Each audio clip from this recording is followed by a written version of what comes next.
So we discussed what is the advantage of allocating memory sequentially. Okay, so how to do that?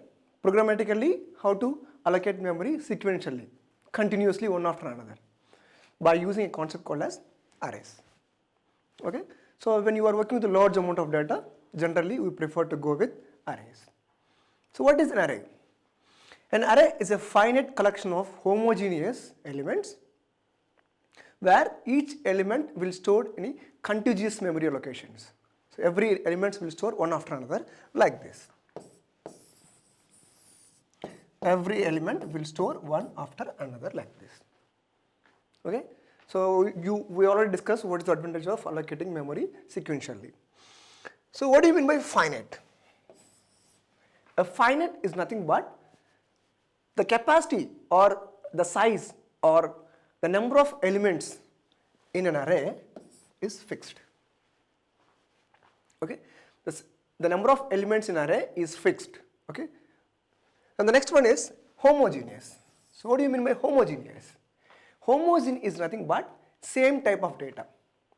In arrays, you can store only same type of data.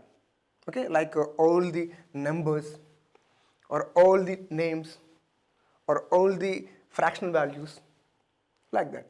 You cannot mix different kinds of data, like one register number, age, marks, like that. You cannot mix different types of data. By using arrays, you can only store collection of homogeneous elements, means similar type of data. Okay, and the examples are a list of employee names, a list of student names, a list of register numbers, collection of temperature values, or collection of marks in different subjects. So these are the examples of arrays. Okay, so okay, if you visualize your apartment, okay, where the whole apartment is an array, and where the whole apartment, if you visualize your apartment, the whole apartment is an array and each flat is an element. All the flats looks like similar, so when it comes to the apartment. Okay, so this is element of an array, this is element of an array, this is element of an array. Okay, and all the apartment is called as array and each flat is called as element of the array. How to declare an array? Okay, how to allocate memory continuously? Okay, so that we will see with the help of declaration. Okay, so what is the syntax for declaration? Data type followed by name of the array followed by size, where size is nothing but the capacity of an array, how many number of elements you can store in that array. Okay, the size should be fixed. Okay, so once you specify the size cannot be changed. Okay, so for example, so this is an example. Okay, the data type is integer, name of the array is array, and the size of the array is 10. So what happens if you declare an array like this? Okay, what your computer will do is, what your compiler will do is, it will allocate 10 blocks. It will allocate 10 blocks of continuous memory. Block 1, block 2, block 3, block 4, block 5 and so on. Oh, okay, it will allocate memory for 10 blocks, one after another. Okay, sequentially. How to initialize it? What do you mean by initialization? Initialization is nothing but giving some initial values while declaring an array. Okay, giving initial values while declaring an array. So we have different types of initialization that you can select one among them based on your requirement. So this is one way of initializing an array. Here the size of array is 6. Out of 6 you are initializing first 3 elements as 1, 2, 3. So you will have an array of size 6, 1, 2, 3, 4, 5, 6. And the first 3 elements are 1, 2, 3. So this is called as partial initialization. The size of array is 6, but you are initializing with only 3 elements. So this is called as partial initialization. Okay, as you initialize only 3 blocks and you left 3 blocks. And the remaining 3 blocks will have default values. Each and every data type will have its own default values. So for integers, the default values is 0. If it is a character type, the default value is null. If it is a float, 0.000000. Okay. So if you initialize an array partially, the remaining elements will have a default values. Like this. So this is one way of initialization.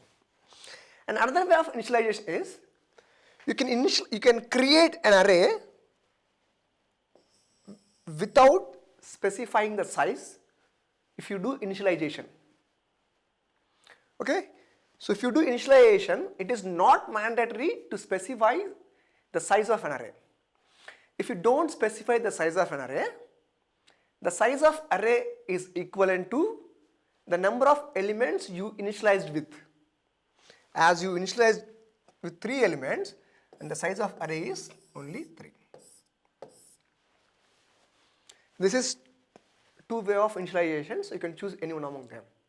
Okay, so here the size of array is 6, but you are initializing with only 3 elements. Okay, this is called as partial initialization. If you want, you can initialize with all the 6 elements. If you do partial initialization, the remaining elements will have default values. Okay, for integer default value is 0.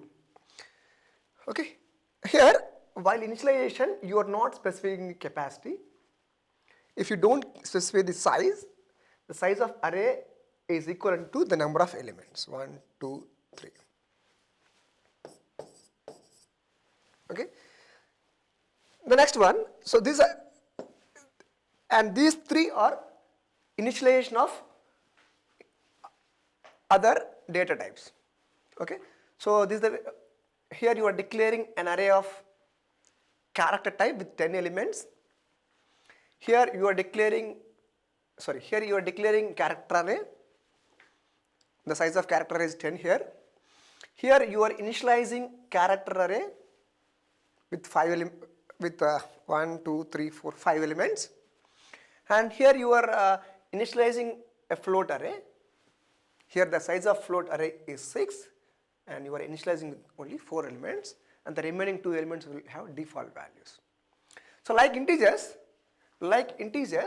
you can create arrays of different data types and you can initialize them if you want. Okay, it's similar. Okay, here as it is integer constant, these are the integer constants. So when you are initializing with character constant, the character constant should be in single quotes.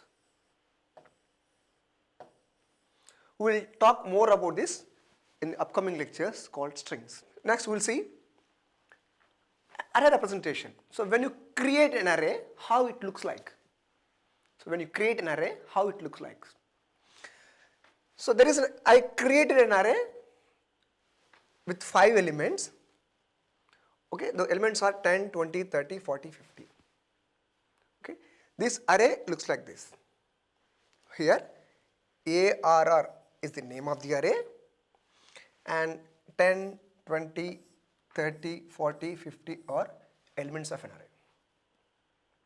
Okay, so you create an array with 5 elements and you initialize them with 5 elements, 10, 20, 30, 40 and 50. If you want to access the individual elements, you can access them with the help of indices that we discussed earlier. Okay, the index of first element is 0, the index of second element is 1, and the index of third element is 2, 3, 4 and so on. So if you want to access the first element, ARR of 0. Second element can be accessed as ARR of 1, ARR of 2, ARR of 3 and so on. The elements can be accessed by using indices. Assume that the address of first block is 100 What is the address of second block? We discussed formulas.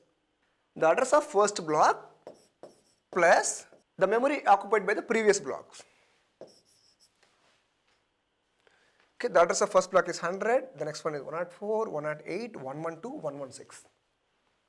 Okay, there is a difference of 4 bytes between the blocks, as these are the elements of integer type. Okay. How to access elements of an array? So we already discussed this one. So there are two ways how you can access elements of an array. So one is by using subscript operator, array subscript operator. So like this, ARR of I stands for ith element in array ARR. Or you can use dereferencing operator, this is also called as valuate operator. Okay, star ARR plus I. Okay, star ARR plus I. Star ARR plus I. Star, okay, it stands for the value at ARR plus ith block. ARR plus ith location. Okay, either you can use a subscript notation or you can use dereferencing operator. Okay. So read and print elements of array. Let's realize the power of arrays. Okay, let's realize how the concept of arrays can eliminate repetitive code. Okay, assume that, so I have an array. The name of the array is called as values. So I created an array with 5 elements. 1, 2, 3, 4, 5 elements.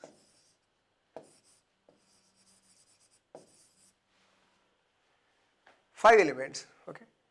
How to read the data into this array? There are 5 elements. I need to read 5 elements. Okay. So one way of doing this is like this: scan of %d, address of first element, read second element,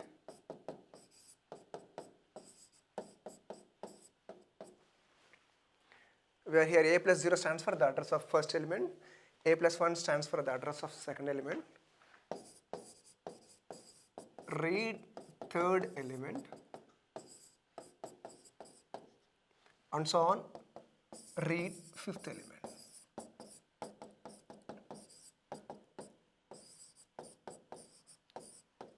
If you observe these statements, let's write this one also.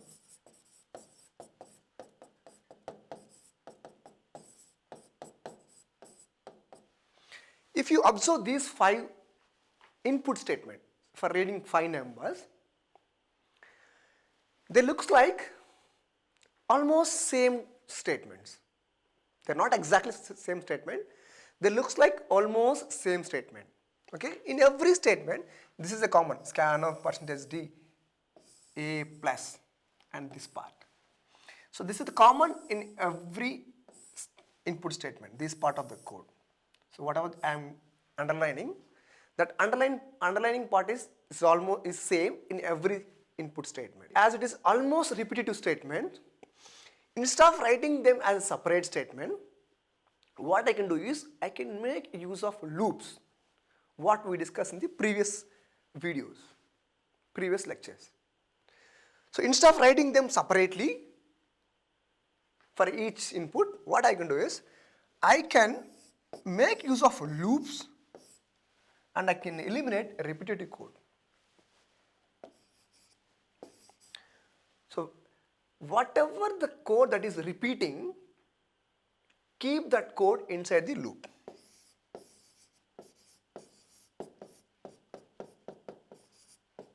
This part of the code is repeating in all the 5 instructions.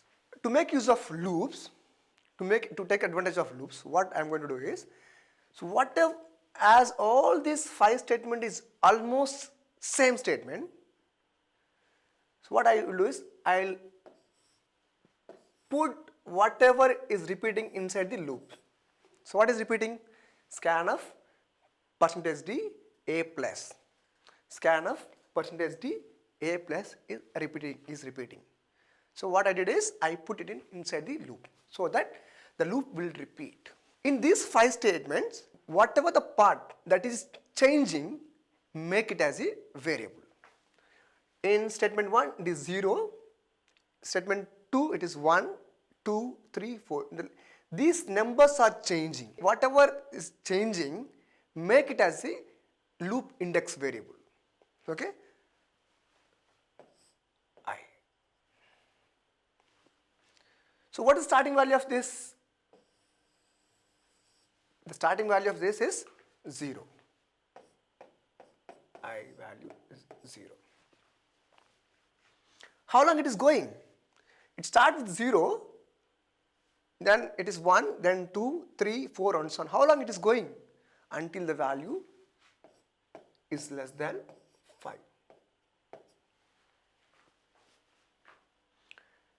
Okay, how much it is getting changed between the statement?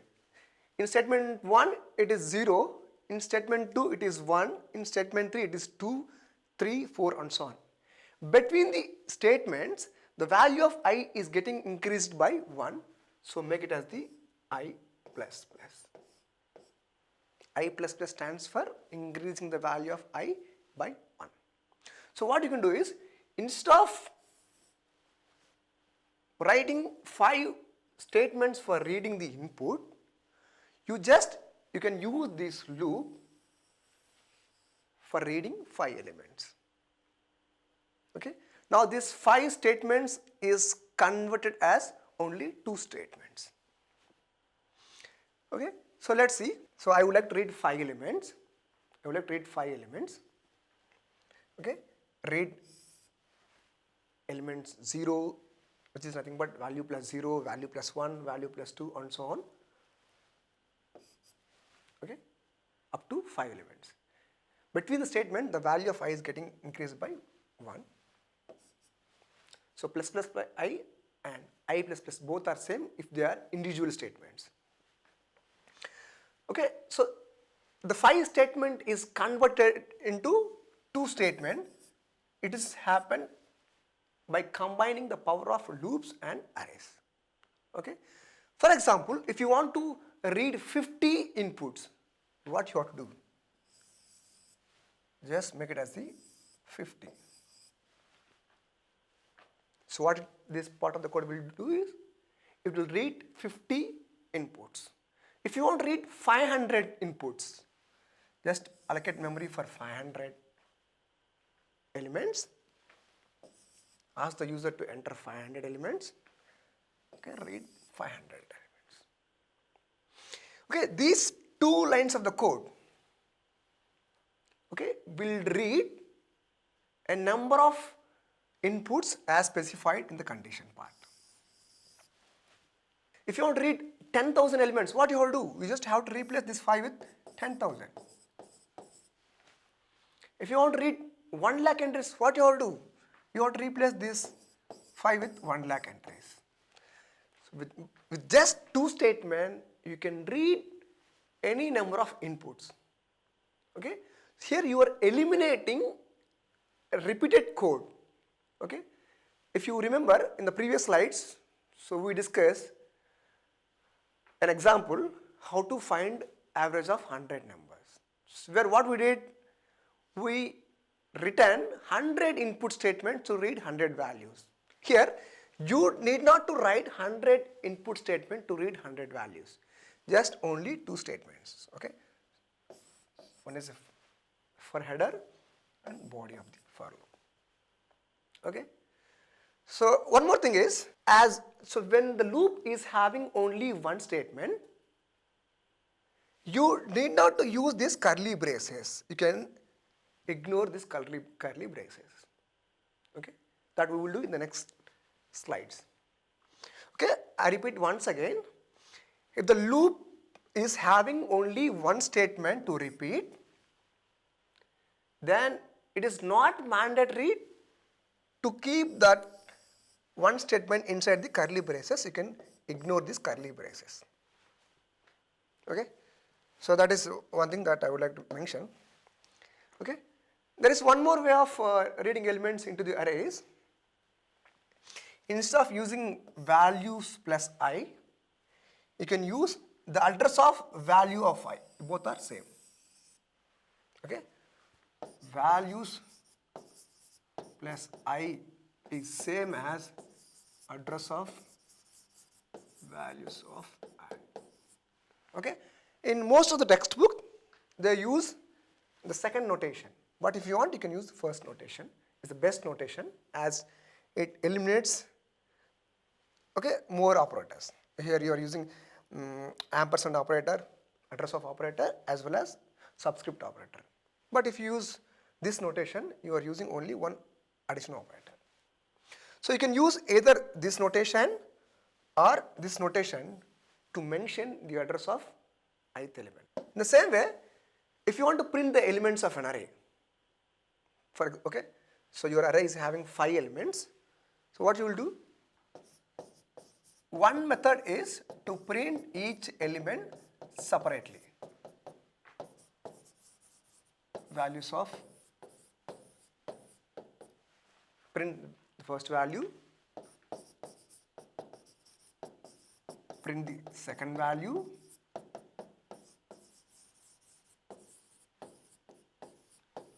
and so on. Print the last element.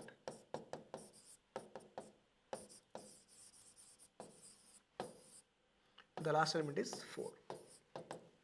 Index of 4. So one method to print all the elements is write a separate statement to print each element. Write separate statement to print each element. But it is not the efficient way as we discussed in the beginning example. So let's make use of let's make use of the power of loops and arrays. If you observe those statements are almost looks like same. So here you are repeating almost the same statement again and again and again. Instead of writing a separate line to print each element, so what you can do is you can put the repeated code inside the loop. So this part is repeating in every statement. This part of the code is repeating in every statement. Okay, as it is the same statement, as almost same statement that you are repeating again and again and again, keep that inside the loop. Whatever is changing between the statements, make it as the loop variable. Okay, make this one as the loop variable. Let us say I. The value of I start with 0 and it keep going until the 4. Okay, so what you can do is you can keep this inside the loop. So here what it will do is it will print the values of array. The values of array with index start with 0 and it goes up to 5. So you need not to write 5 statements, one each for the one element. What you can do is you can put that repetitive code inside the loop like this. So you can eliminate 5 statements. You can replace those 5 statements with these 2. What is the code to print 50 elements? If your array is having 50 elements, just make it as 50 in place of 5. If you want to print 500 elements, what to do? If your array is having 500 elements, just replace 5 with 500. If you want to print 50,000 elements, if your array is having 50,000 elements, then what you have to do is you have to replace this 5 with 50,000. By using just these 2 lines, you can print 50 elements of an array. Okay, so it is possible by combining the power of arrays and loops. Okay, again here, if you observe the loop is having only one statement. So I told you earlier, if your loop is having only one statement to repeat, it is not mandatory to use curly braces. If you want, you can ignore the curly braces. Let's start with some examples. Okay, let's start with some examples. The first example is you have to find the grade of particular student given 6 subject marks. Okay, So what you need first, you need to allocate memory for 6 variables. Okay, you can make use of arrays. Allocate memory for 6 marks. And as you need to find out average, so one variable for average, and for adding all the subject marks, sum. This I is for loop variable. So first what you have to do is, you have to read the marks of 6 subjects. You have to read marks of 6 subjects. Okay. So here, this is the loop. Here what I am doing, you are reading the marks of subjects.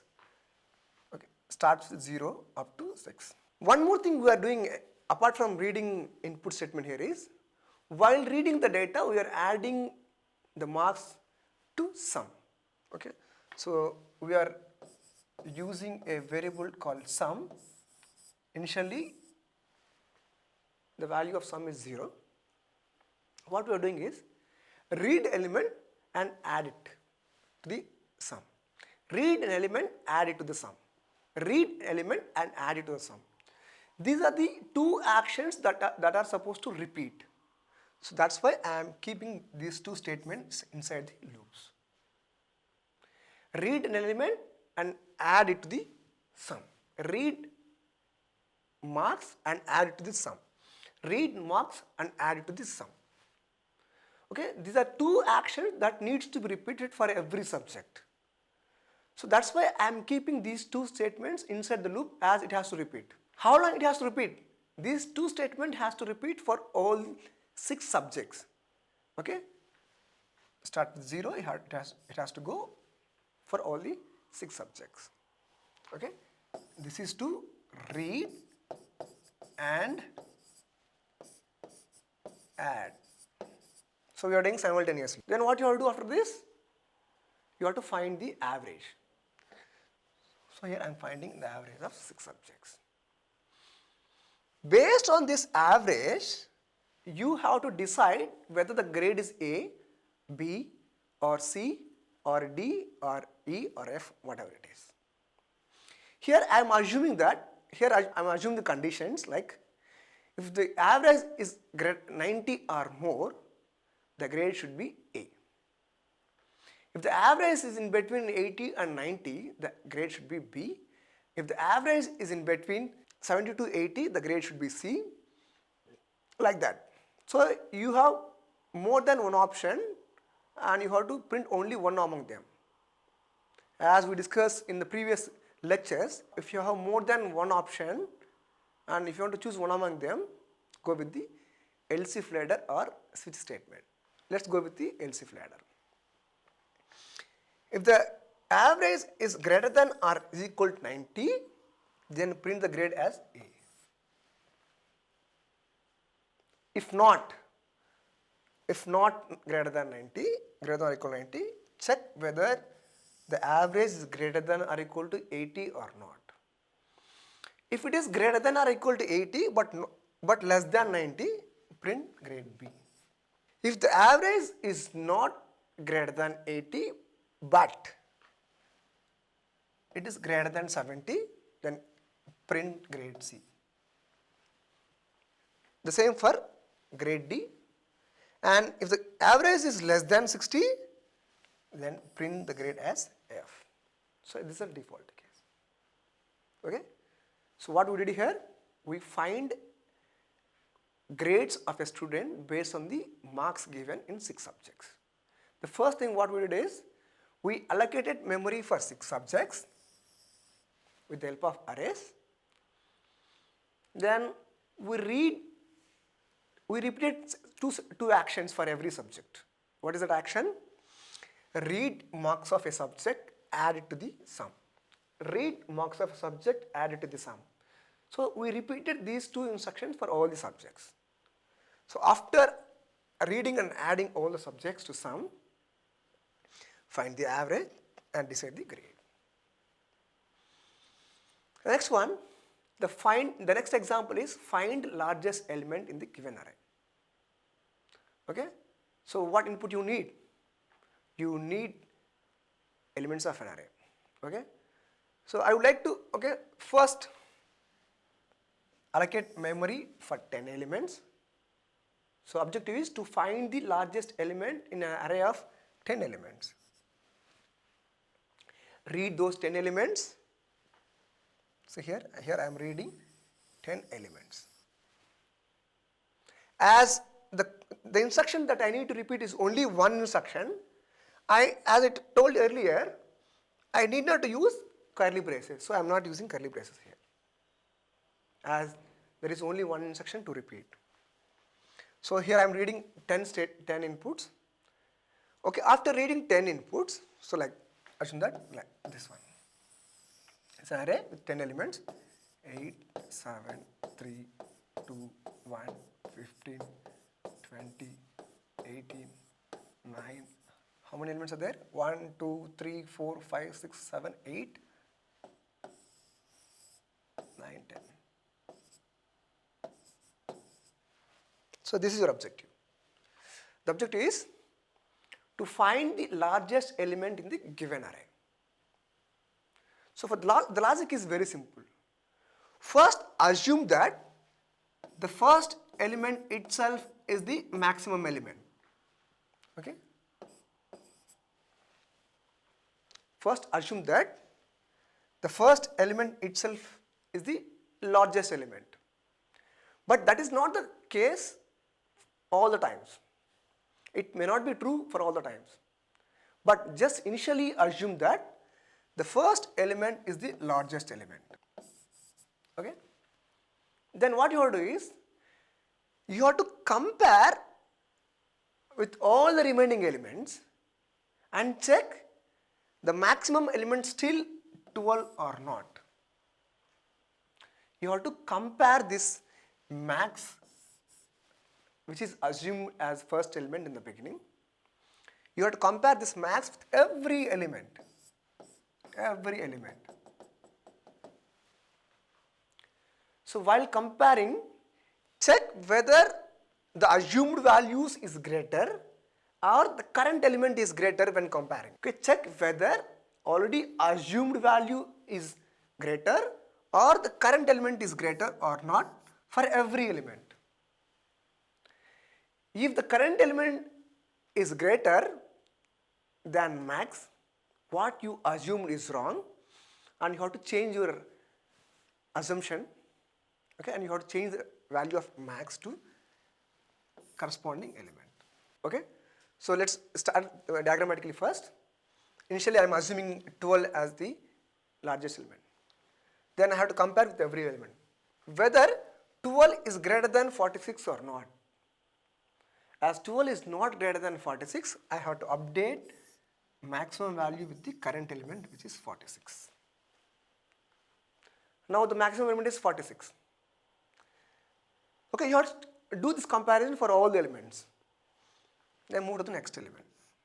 Check whether the maximum value is greater than 8 or not.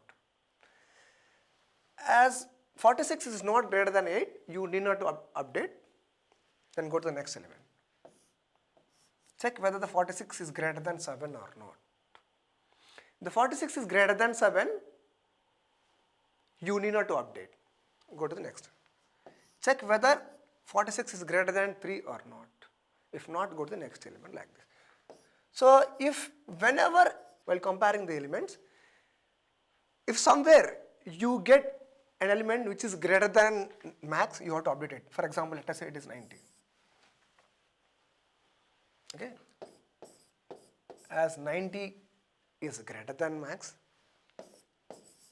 update this. Okay, the logic is very simple. Initially, you assume the first element as the maximum element. Starting from the second element, check whether your assumption is right or wrong with all the other elements. Starting with the second element. Okay? Starting with the second element, whose index is 1. So it is 10, as the number of elements is only 10. For every element, check whether the current element is greater than maximum element. If you get any element which is greater than maximum element, you have to update the maximum value. Okay, so this is the code you need to repeat for all the elements starting with the second element. Check whether the maximum value is greater than the current element or not. If it is greater, leave it. If the maximum element is not greater, just update it. And finally, the max will be having the largest element. Okay, the max will be having the largest element in the array, print it. Okay, let's see some problems. The first problem is search for an element in the array. Okay, assume that you have an array. You have an array with some elements 5, 8, 4, 6, 2, 3. The objective is to search whether a given element is inside the list or not. So let us say I would like to search 6. So let's say this as a key. The element that needs to be searched is called as key. Okay, the objective is you will be having a list and you have to find whether the given element is inside the list or not. So what to do? Again, you need to do comparisons. Okay, so assume that the name of the array is A. Check whether the first element is equal to what you are searching.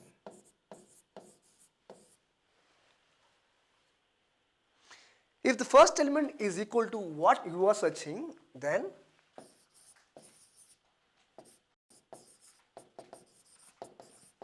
print element found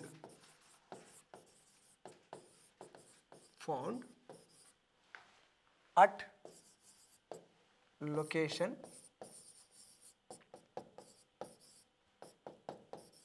I plus 1 as index start with 0. And so when you find the element, you have to break searching process and you have to come out of the searching process. You have to use a statement called as break statement. So this is the code that needs to be repeated for all the elements. Okay, check whether the first element is equal to what you are searching. Okay, if the first element is not what you are searching, then search for the second element. If the second element is what you are searching, then print its location and stop the searching process, come out of the searching process. Okay, how to write code for this one? Okay, how to write code for this one? You have to search each element. You have to compare each element whether it matches with what you are searching or not.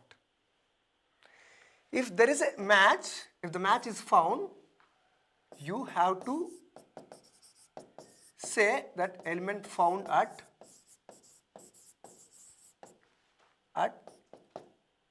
location, %d location, okay, I plus 1. Y plus 1, the index starts with 0.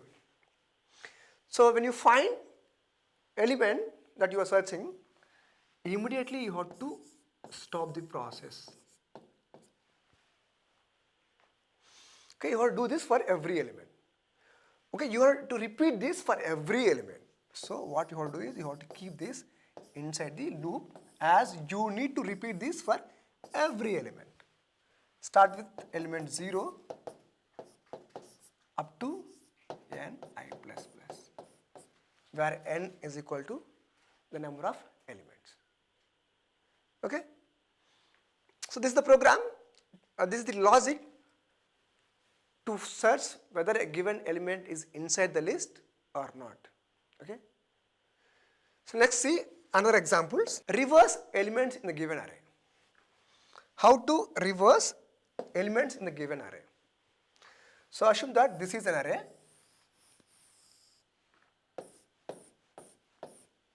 3, 8, 4, 6, 9 and 12. Assume that the name of the array is A. How to reverse this list in such a way that the elements of the array will be like 12, 9, 6, 4, 8 and 3. So what's the logic? Let's see how array looks like after swapping. 12, 9, 6, 4, 8 and 3. So this is the array how it looks like after reversing. If you observe these two, you can find one logic. The logic is reversing an array is nothing but doing some kind of swapping operations. Okay, here 3 and 12 will change their positions. Okay, 3 will be in the position of 12 and 12 will be in the position of 3 after reversing. 8 and 9 will change their positions. 4 and 6 will change their positions. If you want, you can observe this. 3 will be in the position of 12. 8 will be in the position of 9. 4 will be in the position of 6. Like that. So reversing an array is nothing but swapping the elements. Swapping the elements in the specified locations. So what is that specified location? You need to derive a formula for this, before this. So here what you are doing is, you are swapping A of 0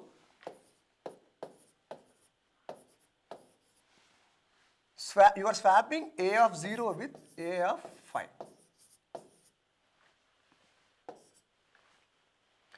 And you are swapping A of 1 with A of 4. You are swapping A of 2 with A of 3. Here assume that here the number of elements in the array is 6. Okay, the first element is swapping with the last element whose index is n-1, 5. The second element is swapping with the second last element. And third element is swapping with the third last element. You have to derive a formula by observing all these things. Here the formula is, here you are swapping A of I with A of n minus I minus 1. This is the logic. Okay. Assume here the value of n is 6. Okay. Swap A of 0 with, substitute the values, A of 6 minus 0 minus 1, A of 5. So here's the logic. The logic is, you have to swap A of ith element with A of n minus I minus 1. Okay? Swap the first element with the last one. Swap the second one with second last. Swap third one with third last. Okay, the formula is this one.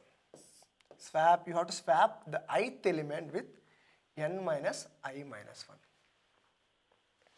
Okay, so let's write program for this one. I'll write the logic, you can fill the remaining. The logic is swap. Okay, let's take help of a temporary variable, let's say t. You have to swap A of ith element with A of n minus I minus 1.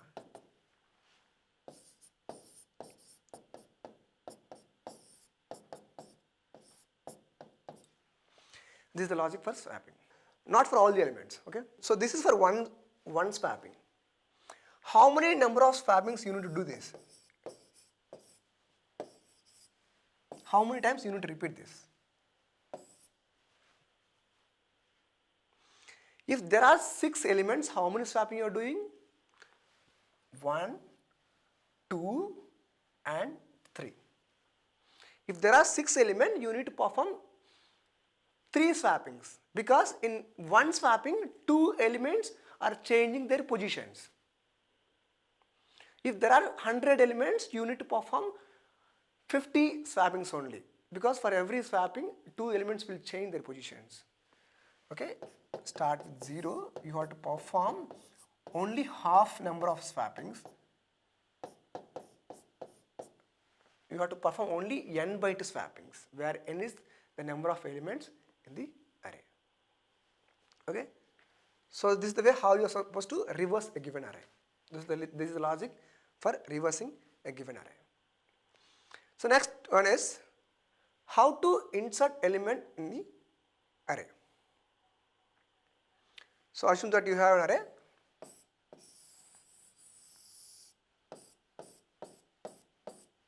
And the array is not yet filled.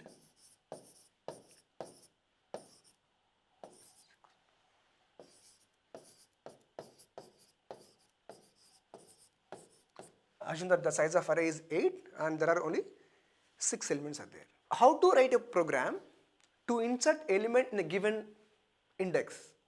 For example, I would like to insert element in index 4.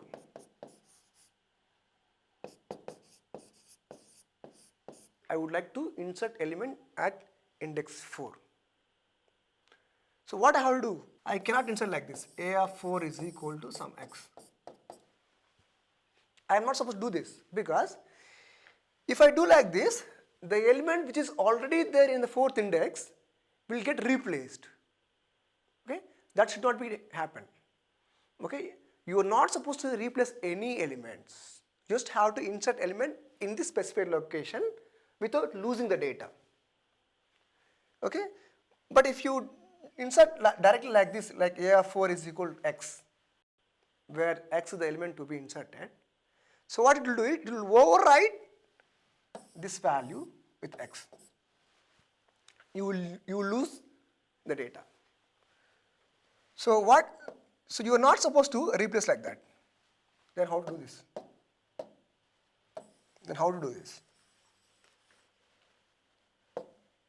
It is very simple. So what you have to do is, you have to shift the elements. For example, if you would like to insert element at position 4, so what you have to do is, you have to shift all the elements starting from the position 4. Okay, so you have to shift 6 here, you have to shift 4 here. Okay, let's write logic for this one. So assume that this is an array and you would like to insert element in position 3. Position 1, position 2, position 3. Position 3 is nothing but index 2, as index starts with 0. The logic here is, you have to, starting with index 2, you have to shift all elements to one position to the right side. Move this one here. You have to move all elements one position to the right side until that position. So why we are moving it? Because we need an empty space here to insert a new element. To create an empty space without losing the data, so what you have to do is, you have to shift all these elements one position to the right side, so that you can utilize this space for inserting a new element. So you have to start from the right side. Okay, so move the last element one position to the right side. You have to keep moving all the elements one after another one position to the right side. Assume that the number of elements is n.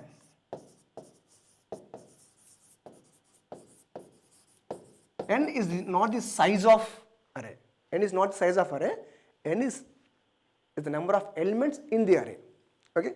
So logic is, start from the last index, which is nothing but n minus 1, until your desired position. Which is position minus 1.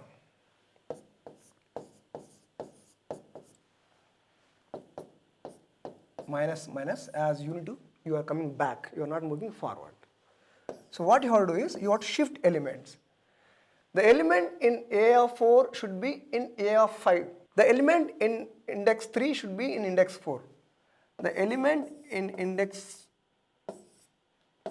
4 should be in index 5. The element in index 3 should be in index 3. Sorry. The element in index 4 should be in index 5. The element in index 3 should be in index 4. So like this. Okay. What you have to do is, you just have to move the elements.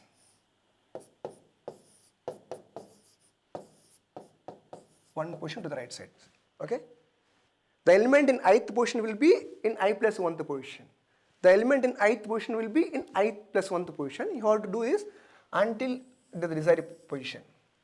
So after moving to the desired position, okay, so the 3 will be here, this 2 will be here, and this 4 will be here.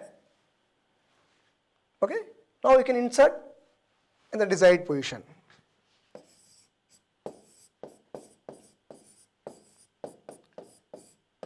Assume that the X is element that you need to insert. Okay, so this is the way how you are supposed to insert an element at desired position. Okay, for inserting an element in the desired position, you need to perform shift operation to the right side. In the same way, if you want to delete an element from the desired position, if you want to insert elements in the desired position, you have to shift all the elements from that position to the right side, one position to the right side. So that you can create one gap and you can insert the elements in that gap. In the same way, if you want to delete an element from the list, if you want to delete an element from the array, you have to move elements one position to the left side.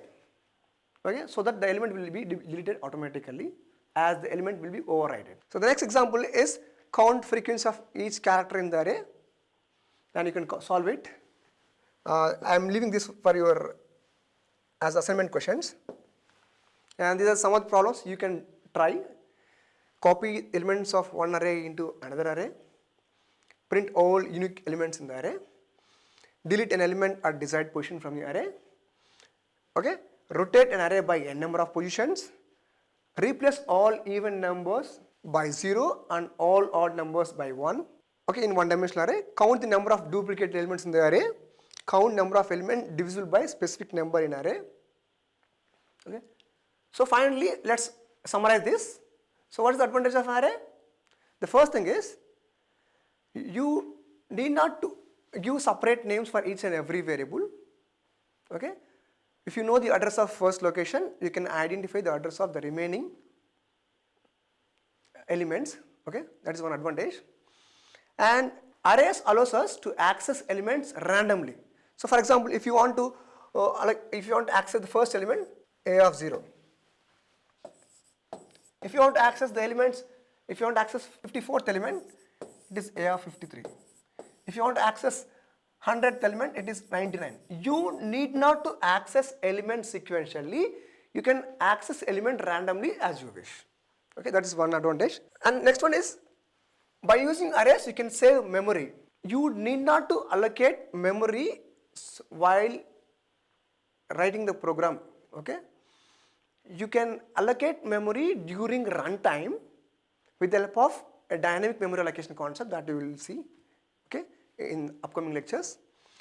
A cache friendly. So cache friendly is nothing but, generally the program will execute in random access memory RAM. Generally the program will execute in RAM. If you use arrays, if you access any one element in the array, the whole array will be placed from RAM to cache.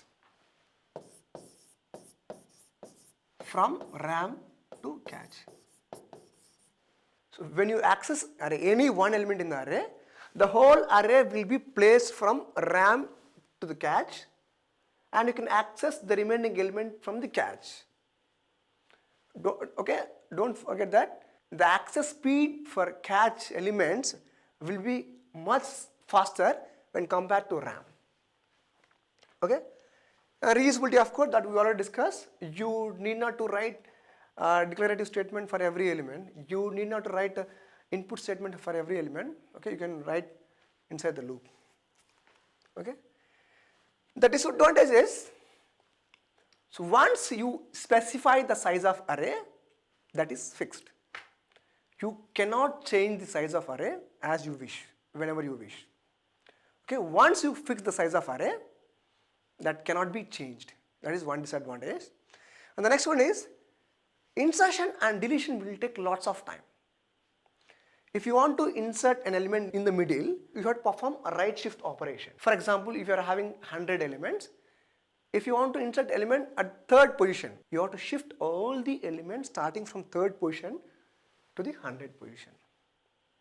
It takes more number of shift operations if you want to perform insertion. In the same way, it takes more number of operations if you want to perform deletion also.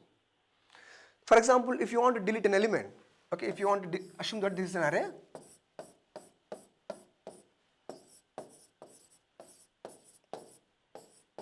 if you want to delete element 4, if you want to delete this, what you have to do is you have to shift all elements one position to the left side. Again, for deleting one element, it is taking lots of shifting operations. Okay, if the array is too big. Okay, so that is a disadvantage of array. One is size is fixed, that cannot be changed. The next one is insertion and deletion will take lots of shifting operations. So there are certain things that you need to know while using arrays. The first thing is, no index out of bound checking in C or C++. The compiler will not check whether you are accessing elements out of array or not. Okay, simply here the size of array is only 2. One will be placed at index 0 and another will be placed at index 1. Okay, if you try to access beyond this range, okay, beyond these indexes, the compiler will not give any error. It will not check any boundings. Simply it returns 0 or garbage value. In C, okay, it is not compiler error to initialize an array with more elements than the size. Let's see an example. Here the size is 2, but you are initializing with 5 elements. Compiler will not give errors, but compiler give warning about this issue, but it will not give error. Okay, when you are trying to access an element. Okay, it is compiler will not give errors if you initialize with more number of elements than the size. It just give a warning. Okay, you have to take care of those warnings. Okay, and if at any point of time, if you want to find out the size of an array, you can find the size of array by using an operator called as size of operator. Okay, here this code will give you 10 into 4, output as 40. Okay, so that's it. Thank you. So whatever we discuss here is one-dimensional array, and two-dimensional arrays and multi-dimensional arrays we will discuss in the upcoming lectures. Thank you.